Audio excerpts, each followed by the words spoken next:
नमस्कार दर्शक बंधु आज आम दादांगर परिवा चाष किभଳି करछन्ते से विषय टिके जानिबा टमाटर चाष आसंतु बुझिया दादा नमस्कार। नमस्कार। आउ कैमरा को देखि कहबे केमती बोले टमाटर चाष किभଳି करबा द्वारा हमरो अधिक लाभवान होइताय। तो टमाटो होची दुई प्रकार आपण तले माळी जोटा कि लगै दे छाड़ दे तले से चलिबो 3 मास खंडे पळिबो से भी जीवो। आ गोटे होची देख पारछंती आमे रंजा करछु एमते रंजा करबा द्वारा एडा गोटे अलगा प्रकार मंजी यार मंजी सब सब अलगा याको रंजा करा जाय थाए जा फल से अधिका दिन फल देई थाए आउ केते बेले कम हुए केते बेले अधिका हुए रेट सब की मध्य या रेटा मेकअप कर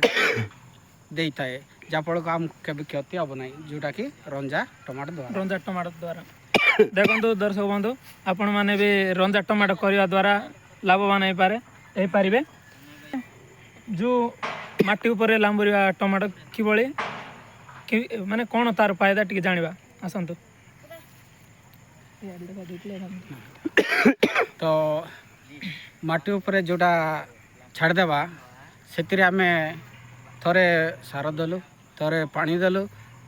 थरे जा खोलु सब थरे थरे हो जाई थाए सेटा कोन हबो पानी बारंबार न देई पारले सेटा कोन हबो शीघ्र मर जाई थाए जोटा कि तळे मरजिबा माने तळे माळे छाड़ देबा टमाटो जोटा कि 100 क्विंटल जोटा बारिबो रंजा को ता 200 क्विंटल हो जाए नले 300 क्विंटल हो जाए एमती तार 2 गुणा अधिका बढ़ जाई थाए जा फल कि हमको केबे क्षति होई न थाए। तापरे या को आपण भीतर को जाई पारबे दाडरे किछ काम कर पारबे तोलिया को सहज हबो स्प्रे को सहज हबो मज मजर जदि आउ पारचंती आ सार प्रयोग कर पारबे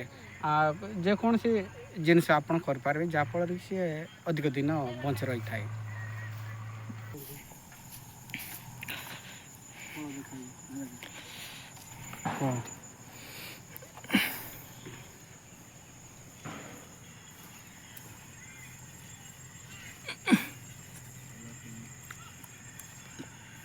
देखो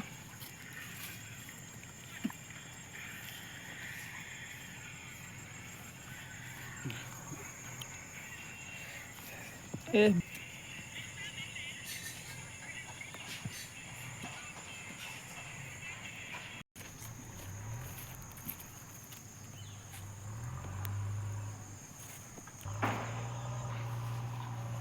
टमाटर